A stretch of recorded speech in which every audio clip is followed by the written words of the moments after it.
વિરામ બાદ સ્વાગત છે આપનું અને આગળ વધીએ તો આપણી સાથે હવે ખાસ કરીને ચર્ચામાં વરિષ્ઠ માર્કેટ एक्सपर्ट सुनील सुब्रमण्यम अपनी साथ जोड़ाई गया है।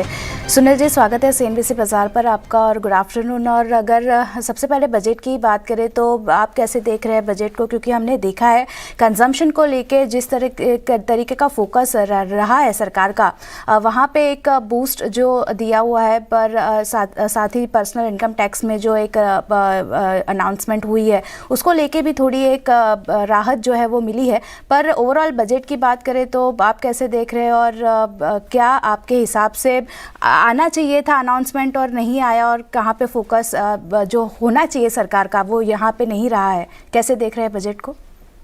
तो मेरे लिए बजट बहुत बढ़िया बजट रहा है, क्योंकि ये बैलेंसिंग एक्ट में बहुत बढ़िया काम किया है। और मेरा रैंक अगर दूं तो मैं 8 आउट ऑफ 10 अंक इस बजट को दूंगा। कारण क्या है? क्योंकि देश की जो स्थिति में जो मुसीबतें हैं, जो प्रॉब्लम है, दिक्कत है, उसको डायरेक्टली एड्रेस किया है फाइनेंस मिनिस्टर ने। यानी कंजम्पशन की जो एक स्लो डाउन हुई है। देखिए, अच्छे मानसून के कारण रूरल कंजम्पशन में पिकअप हुई, मगर अर्बन में आप देख रही थी कंसिडरेबल स्लो डाउन। क्यों? क्योंकि एक तरफ इन्फ्लेशन उनके हाथ को कटवा रही थी, और दूसरी बात है कि जो भी पोस्ट कोविड में रिकवरी होता इनकम में, तो वो ज्यादातर रिच लोगों को और भी रिच बना रही थी, मगर लोअर मिडिल क्लास इनके पास उनकी कंज्यूमर सरप्लस घट रही थी।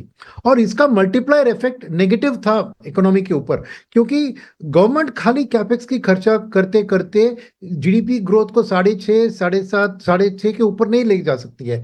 प्राइवेट सेक्टर कैपेक्स का हाथ आके ही आप 7-8% जीडीपी की उम्मीद कर सकते हैं फ्यूचर में। तो प्राइवेट सेक्टर क्यों नहीं कैपेक्स कर रही थी? क्योंकि मास कंजम्पशन डाउन हुआ था, इसीलिए कैपेसिटी यूटिलाइजेशन 75-76% पे अटक गई है। अगर 80% पार होती है तभी प्राइवेट कैपेक्स में एक जोर लगता है। तो ये मेन प्रॉब्लम को उन्होंने आइडेंटिफाई किया है, और उसको सॉल्व करने के लिए दो तरीके से उन्होंने एक्शंस लिए हैं। एक, उन्होंने ये किया कि टैक्स कट देकर करीबन 12 लाख के अंदर आपको 6,000 पर महीने आपके हाथ में कैश दिया है, तो नेचुरली उसके बेसिस पर ईएमआई लेकर आप बड़ी घर, बड़ी गाड़ियां, बड़ी सब खरीद सकते हैं। तो डेफिनेटली ये एक कंजम्पशन के लिए पॉजिटिव स्टेप उन्होंने उठाया है। इसमें 1 लाख करोड़ उनको रेवेन्यू में नुकसान हुआ है। सेकेंड चीज उन्होंने क्या, इस साल में रेवेन्यू खर्चा को 2 लाख करोड़, इस साल के रिवाइज्ड एस्टिमेट से अगले साल में 2 लाख करोड़ बढ़ा दिया, और कैपेक्स को वही लेवल पे रखा है, जो नहीं जो एक्चुअल खर्चा उन्होंने किया उसी के लेवल पे अगले साल भी रखा है। तो ये कॉन्शियसली एक डिसीजन लिया कि 2 lakh crore revenue expenditure government खर्चा करेगी, तो सीधा वो बॉटम ऑफ द पीरियड में जाके कंजम्पशन को, तो एक टैक्स कट है, दूसरा रेवेन्यू एक्सपेंडिचर इंक्रीज। अब मैंने कहा कि इसकी बैलेंस अच्छी करिए। क्यों? क्योंकि कैपेक्स को उनको कटवाना ही था, क्योंकि पिछले साल भी देखा कि जो 11 लाख करोड़ उन्होंने प्रॉमिस किया वो खर्चा नहीं कर पाई। तो इसीलिए नो पॉइंट, सिंपली नंबर के कारण जाके 13 लाख, 12, 14 लाख डालने से कुछ फायदा नहीं।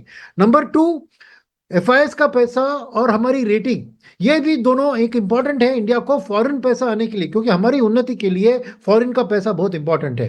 तो रेटिंग एजेंसी को खुश रखने के लिए उन्होंने क्या किया कि जो ये एडिशनल रेवेन्यू, जो ओवरऑल जीएसटी के कलेक्शन और इसमें बढ़त के कारण जो 10% नॉमिनल जीडीपी ग्रोथ के साथ वो टैक्स की रेवेन्यू भी बढ़ेगी, उसको उन्होंने फिस्कल डिफिसिट को कम कराने में इस्तेमाल किया है।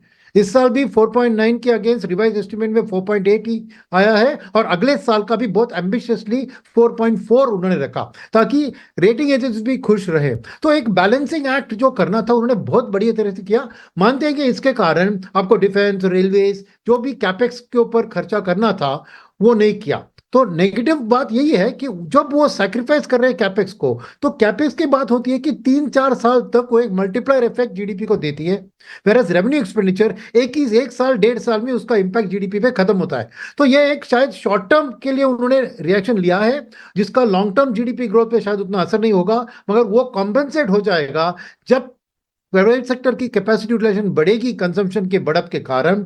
और बाय द साल के एंड में मैं प्राइवेट सेक्टर की वापसी देख रहा हूं, तो अगर वो बढ़ेगी तो ऑटोमेटिकली इकोनॉमी में कैपेक्स का इंपैक्ट प्राइवेट के जरिए जरूर हो जाएगा। तो ये एक एनेबलिंग बजट है जो सपोर्टिव दिया है सभी चीजों को, और इस हालत में इनके पास कुछ और चॉइस नहीं था, इसलिए बहुत प्रैग्मेटिक उन्हें रियलिस्टिकली ये बजट को ड्राफ्ट किया है इस बार। એટલે જો ખાસ કરીને બજેટમાં એક સંતુલન જાળવવાનું કામ નાણામંત્રી દ્વારા બહુ બખૂબી રીતે કરવામાં આવ્યું છે એવું અત્યારે મત બની રહ્યો છે, એટલે એના પર એક ધ્યાન રखता रहीશું। सुनील जी बहुत बहुत शुक्रिया सर हमारे साथ जुड़ने के लिए और ये सारी डिटेल हमारे साथ शेयर करने के लिए। તો ખાસ કરીને આપણે આગળ વધીએ, આપણી સાથે કુશ ઘોડાસરા .comના કુશ ઘોડાસરા જોડાયેલા છે।